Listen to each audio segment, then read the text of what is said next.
live and on the air. Let's see. Next week, we have a surprise guest, but on the 24th. Hello? Hey, Rob. Mr. Joe. Can you hear me? I can hear you. You are on Visual Radio Live. Visual Radio Live, although I'm not very visual, but... I am. But it's live. Okay, that's good. Anyway, here I am. Great to hear your voice. I missed contact earlier, but there was some kind of a difficulty in the phone lines. I don't know what it was. But here we are, and I'm glad to be on the phone with you. How are you doing? Good. Welcome to spring. Spring is really finally here. Yeah, well, we need to be sprung. I mean, winter was winter, you know, in the greatest sense of the word. You still get the feeling that there might be a snowstorm tomorrow, even though there won't be. I know, but you don't even say that. That's sort of like saying, wow, isn't it great? We're driving along and there's no traffic. It's fantastic. And then you go around the bend and suddenly you hit a roadblock. So you just got to have gratitude for every moment and give thanks to wherever it comes from. You know what I mean? It's like that's it. We give thanks to wherever we get our breath from every day. Give thanks. And so we'll do that with the winter and the summer and the spring and the whole business. Clint anyway, Eastwood. I love you. How are you? Good. What's going on? I think of Clint Eastwood in absolute power. Tomorrow is promised to no one. I love quote movies.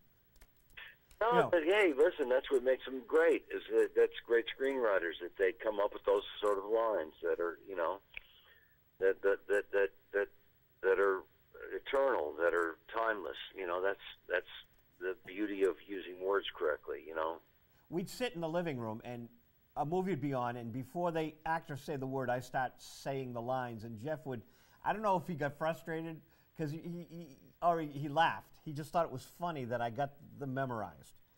Yeah. Well, I get that, but that's because you're like that. You're such a detail expert, and you're such an appreciator of talent and somebody that keeps track of it. Like, you know, you keep track of how good people are and how good they are relative to other people and all that sort of stuff, which a lot of people don't have the time or patience or even the inclination to do. But you're really, your standards are so high and your knowledge is so vast that, you know, you're an exceptional person in that respect. I mean, there's not many people that are your peer in that way, you know. Sometimes I can't grasp someone's performance until like the 10th viewing. Then you realize that they really have it down. No, I know, and it's maybe not meant to be grasped by viewing. You know, maybe it's meant. I mean, because that's why, like, sometimes I listen to a record, and I can listen to a record, you know, like half a dozen times, and never really hear the lyrics, and just get so into the groove and the music and the jungle vibe of it, and that whole thing, and I'm like, yeah, this is the soundtrack for real life, and then you hear the words and the lyrics go with this soundtrack to real life, and now you've got some real magic going on. You know, you've got the combination of these great lyrics and this great vibe of music, and now you've got what becomes true art and genius, and that's really a great thing, you know. Now, you worked on that wonderful hit record by the Rolling Stones, Heartbreaker. When you heard that, wasn't it a departure for what they were doing? Well, not really, because it was at the time it was instrumental, and it was da da da da da da da, you know, and it was just this riff, and there was no lyrics, and there were no lyrics, and so it was. Oh, hold on, sorry, hold.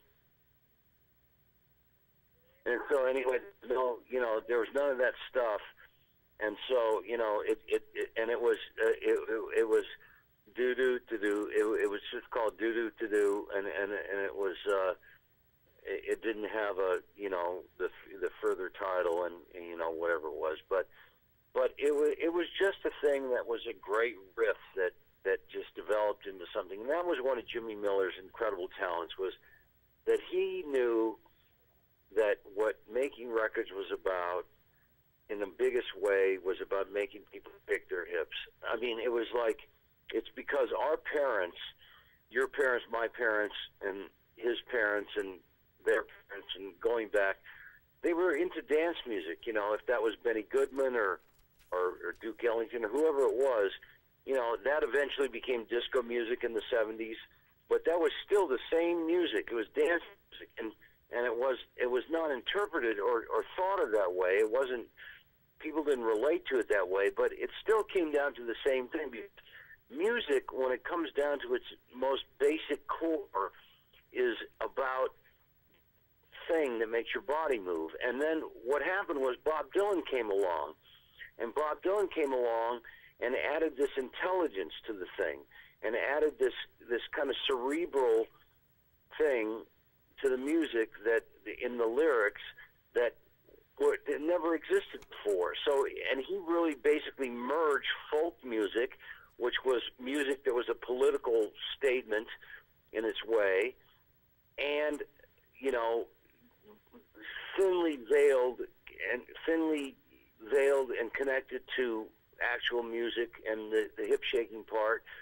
But then he brought it more on the open, and then it became a full-on situation where that verbal transmission, that knowledge that was being put forth, got put together with real music, and it all started to really fuse together. And it was really the catalyst and the moment in time that, I mean, what, you know, people talk about when was rock and roll created. I mean, yeah, you might say Shake, Rattle, and Roll. You might say Shaboom. You know, you might say a few songs. You know, but That's really, Domino.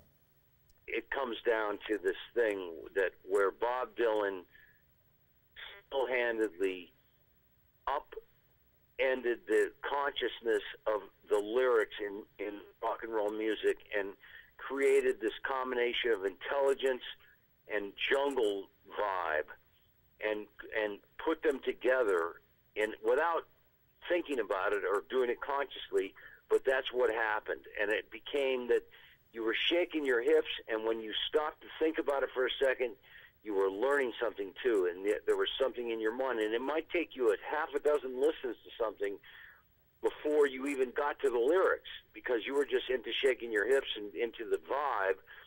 And then after you heard it a dozen times, or half a dozen times, you started to listen to the words and were like, wow, listen to what's being said here, you know?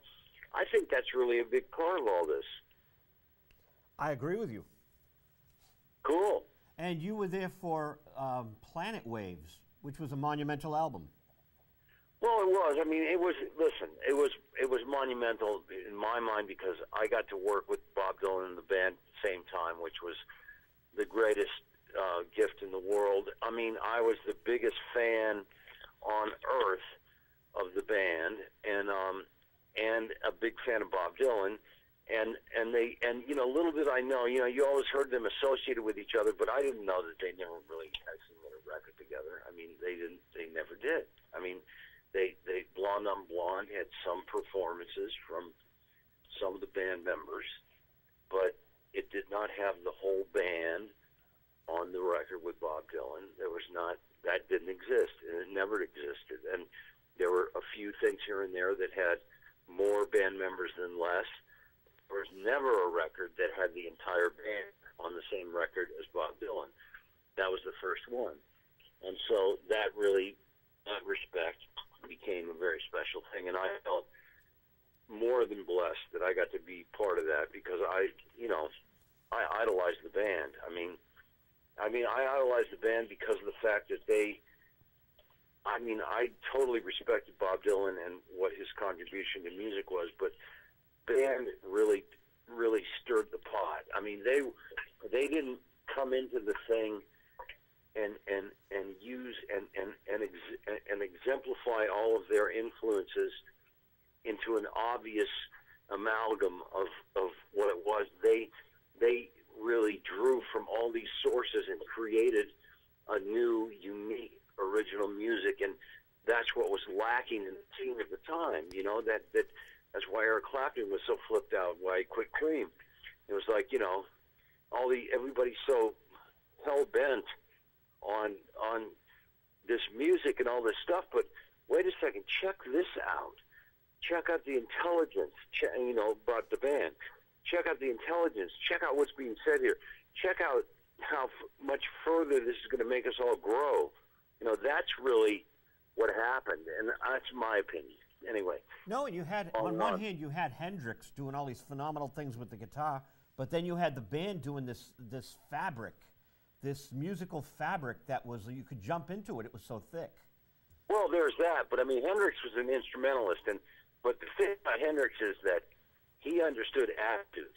He understood attitude in every way. He understood attitude from the point of view of playing, from the point of view of how he dressed, from the point of view of how he spoke, from the point of view of how much he let out, how intelligent he was. He might have been the most eloquent individual on earth, but he knew that eloquence would not communicate to the average person, so he adjusted himself to try to get to the most people, and that's what's really phenomenal about Jimi Hendrix. That's how smart he was. This guy was not guessing. This guy was not, stabbing in the dark and throwing darts at a dartboard and hoping they stuck. I mean, this guy knew, and when you read the letters to his dad and all that stuff, that incredible thing about the every year the New York Times Magazine put out the issue what was it called?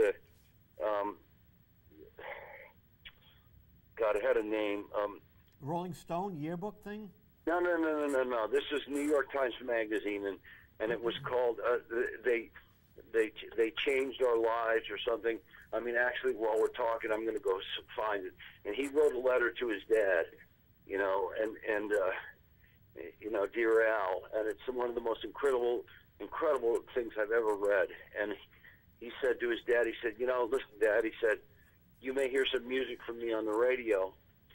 Please don't be embarrassed, when it doesn't sound really smart, because he said, I've realized that you've got to dumb yourself down, and you got to get to a certain point where people relate to you.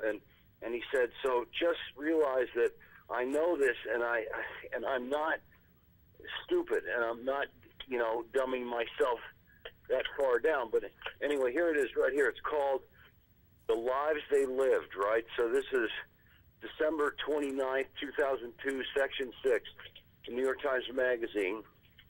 And it's on, let's see what page. This is something that everybody should read. I mean, this is really fantastic. So, okay, it's called Hey Dad. It's on page 45.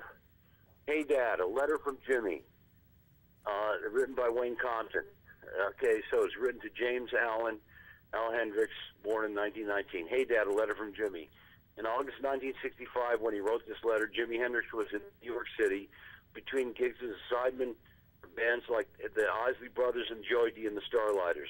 He was beginning to work on his own songs in a new style that would soon revolutionize popular music. In 1965, he was mostly worried about the approval of his father, Al, a former boxer and top jitterbug dancer from Vancouver, British Columbia. As a single father in Seattle, Al had raised Jimmy, then J-I-M-I, then Jimmy, J-I-M-M-Y, by himself, working odd jobs and making the payment for his son's first electric guitar. Al, who outlived Jimmy by 32 years, was always proud of his son's later success, but it was a perplexed pride. Our new experience was something altogether different, Al wrote. I'd be listening to it, and just when I thought for it to go one way, it'd go another. I thought, dadgum, he sure has added to his music. It was something for me to get used to. And then there's the letter, Dear Dad, and then the rest of it. And signed, love, your son Jimmy, J-M-M-Y. And so anyway, that's something for everybody to look up. I'm sure it's on the internet. But that's really one of the most telling and brilliant articles I've ever read. And it shows how he was smart and he knew what he was doing. He wasn't just, when he sang the way he sang, and he said, you got to sing out of tune. he says in the article, he said, if you're in tune all the time, you just sound normal. He said, you got to be actually out of pitch, and you actually got to be kind of not so right, and that makes you cool, you know. And I mean, this was so calculated, man. It was like fucking amazing. I mean, amazing. But anyway. So here's a bit of trivia. You know the bio that I wrote with you? Yes. On Verve and on AllMusic.com. Yes. I was hired thanks to Jimi Hendrix's father. Really? Al Hendrix, God rest his soul, put out a book, My Son Jimmy. And the co-author was Jazz Obrecht at AllMusic.com, okay? Right. Al Hendrix had Jazz write to me and say, tell Joe I really love the review. So I got this cool email from Jazz, right, from Al Hendrix, because I reviewed the book. Yeah. So the publicist calls me up, and it wasn't our friend Carol, another New York publicist, right? She goes, they like your writing style, they want to hire you. So I'm waiting for her to get me hired, right? She doesn't do it. 2 weeks go by, and I call her up, and I said, hey, can I contact the company and see if they'll hire me? She goes, sure. So I contacted Jazz, and they bought an interview I did, and the rest is history. Oh, wow. But that was Al Hendrix and Jazz Obrecht that got me hired. They liked my writing. No, I just love that connection. I mean, that means that's the first time I've ever heard the story, and that like is your bio wouldn't exist without Al Hendrix. That touches my soul, man. Is that incredible? Like, I mean, it's more than incredible. And also, I saw Jimmy play as the in the back line. I could run a review at my high school in 1967. And he was the guitar player, and there's a guitar player in the back, white Stratocaster upside down, natural, in a suit, and you didn't know who he was, and everybody, I just remember after that for 3 weeks, all the people could talk about was, man, who that guitar player in the back on the back line there, and and nobody knew it was Jimi Hendrix. We found out about 3 weeks later, but that's who it was, you know. Was it Little Richard? You said. No, this was Ike and Tina Turner Review. He was with Ike and Tina too? Yeah, he was with Ike and Tina. Yeah. Oh, I didn't know that. Wow, that must have been incredible. I could tell you that for sure. That was 1967, 68.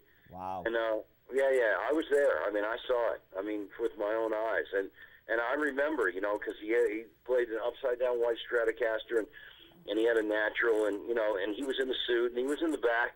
He was in the back line. I mean, he wasn't standing out, but there was something about it. I mean, he wasn't playing those kind of solos and being Jimi Hendrix as we know Jimi Hendrix, but he was still so brilliant and so, noticeable that he stuck out, even though he was just in the back line. It was just like everybody had to know who was that guitar player. It was like the biggest question of the night.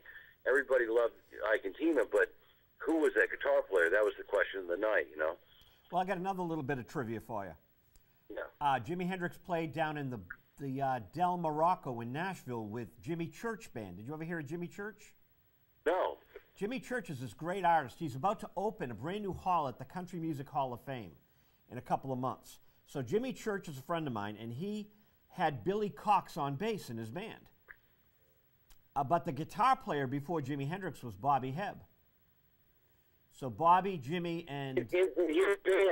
In his band, before Jimmy, Bobby was the guitar player. Bobby Hebb was the guitar player for Jimmy Church and Billy Cox.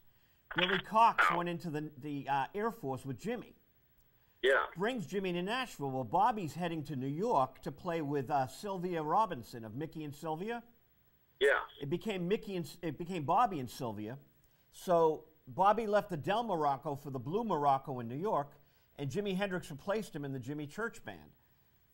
So there's a second Jimi Hendrix connection for us.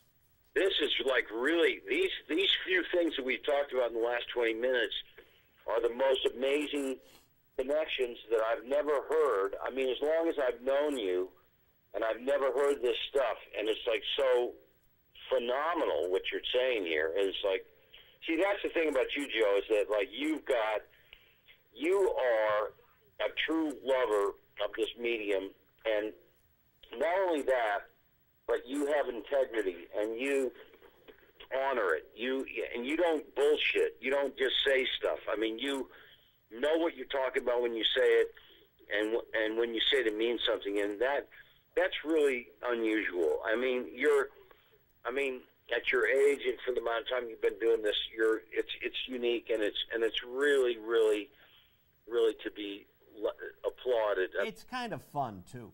But one third Hendrix connection. You and I have one more Hendrix connection. You ready for it? Yeah, what? What mutual friend of ours was at a party with Jimmy in England? That's easy. Come on. Who? Jimmy Miller? It had to be, right? Jimmy. Jimmy was at a party with Jimi Hendrix. So there's our third Jimi Hendrix connection. 3 for 3. Right. No, and I always tell the funny story about when I first worked with the Stones, and they were working in West LA at the Village Recorder, and Jimmy had these sandals on that were really cool. They were really kind of crude, roughly made, but dyed these interesting colors. And I said to Jimmy Miller, I said, "Hey man, those are the damn coolest sandals I've ever seen. Where'd those come from?" And he said, "Oh man, I got them at this Guatemalan store over there on Westwood Boulevard, right?" So I went over there to Westwood Boulevard and found the sandals at that store and bought some.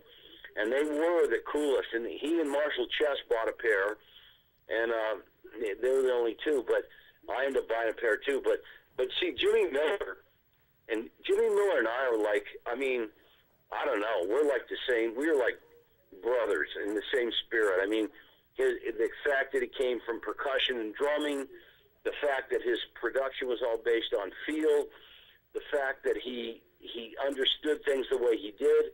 I mean, the one thing where I had an advantage over him was I knew where to draw the line, you know, and he couldn't traverse that line the right way, and it took him out, and it made the best of him. But it's not to say that the guy wasn't one of the most brilliant record producers that ever lived. I mean, I would put him in the top 5 of all the record producers that ever lived. I agree with you. I think he was that good, and he was so instinctual and so, you know, effective in that way, and really most of the time, I mean, if you want to get down to like analyzing things, I mean, he was better than the artists he was working with. He had more knowledge. He wasn't necessarily the guy that was going to be the front man or something, but it was his incredible wisdom, intuitiveness that combined with the great artists made for the catalyst that made these amazing records. And nobody could duplicate that because he was a one of a kind. And nobody, I mean, and if you look at the Johns brothers, I mean, Glenn or Andy or whatever, I mean, even the people that work for him and the various people, nobody could hold a candle to him. I mean, he was just, and it was because he was just so free and so honest and so talented, and he wasn't going by some kind of formula, and it wasn't like some kind of thing he could write down and you do it like this. It was just, it was like a rabbi, like a shaman. Like he got into the spiritual side or the inside of the music and made sure that part of it was covered and was right. And then if that part of it was covered and was right, then what came out on the surface was going to be perfect. And that's what Jimmy covered. And that's what nobody knew how to do but him. I mean, he was like, Tom Dowd got close, like that, but he wasn't Jimmy Miller. And, I mean, Ahmet Ertegun, in a way, I mean, I'd put Jimmy and Ahmet in the same category. That's a big compliment for both of them. But there really are so few people that you can compare Jimmy Miller to because he really was. I mean, God bless him. I mean, I feel like he's a brother of mine, and I honor him to the end of my years. And I am his biggest supporter. I mean, I just know, because I know from what I do what he did, and I understand that when I'm doing what I do right, I get close to what he did, and I can tell. and it's all about vibe, and it's all about feel, and it's all feel. It's not intellectual. It's not technical. It's not, it's just perfect. It's not Steely Dan. Steely Dan's the other side of the coin. Not that that's bad, but that's a different thing. But Jimmy Miller is he was like the cross between the white music and Otis Redding, or the soul singers, or Motown and the white people. He was like the cross between the two. He had all the juice of the black people, and he had the intelligence and the juice of the white people too. I mean, he was. I don't know how to give him enough accolades to put his justice into do. You know what I mean? We were listening to a pretty poor production by someone, I forget whom, and it's probably better. And Jimmy just looked at me with a twinkle in his eye and said, "Well, Joe, there's no good or bad in production," but I knew exactly what he meant. There was. But, you can make any record and it's a production. But then there's extraordinary stuff and stuff not so extraordinary. But he had that twinkle in his eye, just knowing, you can record anything any way you want. But, and that was the intangible. But it's either there or it's not, and it's really, in the end, it's about staying out of the way of it. Right. Like, if it's great, stay out of the way and let it make itself. And then at the end, you were the gatekeeper. You kept out the bandits and the gremlins, and you let the pure music come through. You guarded the gate, and that's why this came out so great.